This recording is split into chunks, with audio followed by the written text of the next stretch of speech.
Hello, this is Julie. Welcome into the Thrifty Paper Garden. Here are some of my transplants. They're doing quite well, especially this cherry tomato plant.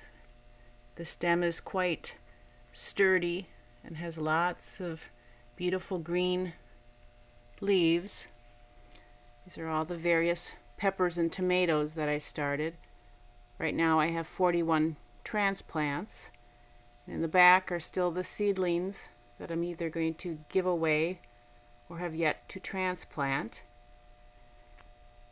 And when I start my seeds, of course, I start many more than I intend to plant, and that ensures a better percent of germination, that you'll have enough plants for your garden. And then, of course, I always like to share.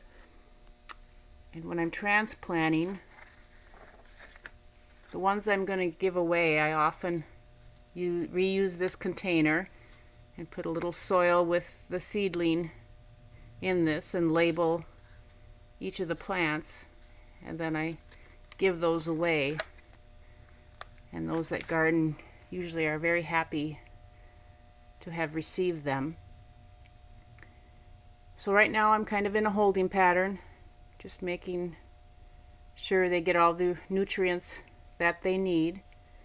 So now's the time to think about planning your garden, the space that you have, and how the soil is. I have this Gardener's Organizer book,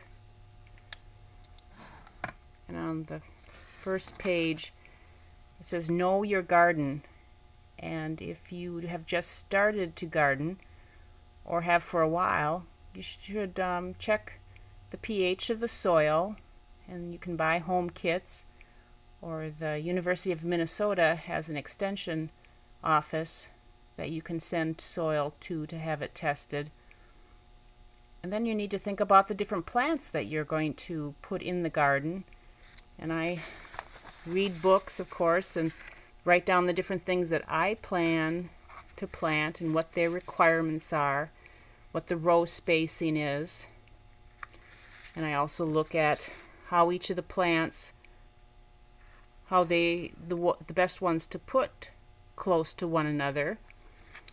And then this is just kind of a rough sketch, if you can kind of see it. This is actually the one from last year, so it's got some dirt and had gotten wet. But I have a little row by row, and I measure my garden and figure out with row spacing and whatnot how I want to put the plants in the garden.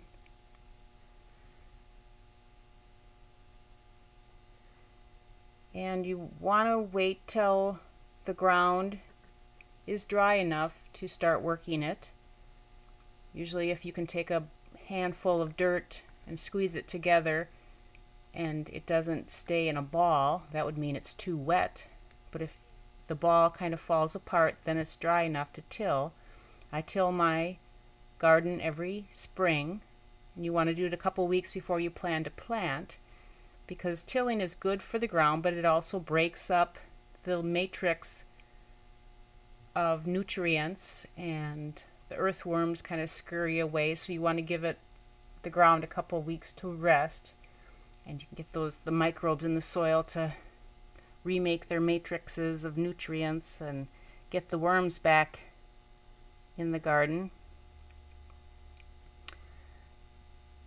So like I said, now is the time just to be thinking about how you want to plan your garden, and always allow enough space. I tend to plant my plants too close together, but I cage up the tomatoes, and that usually keeps them within their boundaries, and I do a lot of pruning as need be. So here is my daisy this week. It sure makes me happy. So again, there are my seedlings. I'm anxious to see what the next couple weeks, how they grow. So thanks for stopping by. We'll talk to you later. Bye.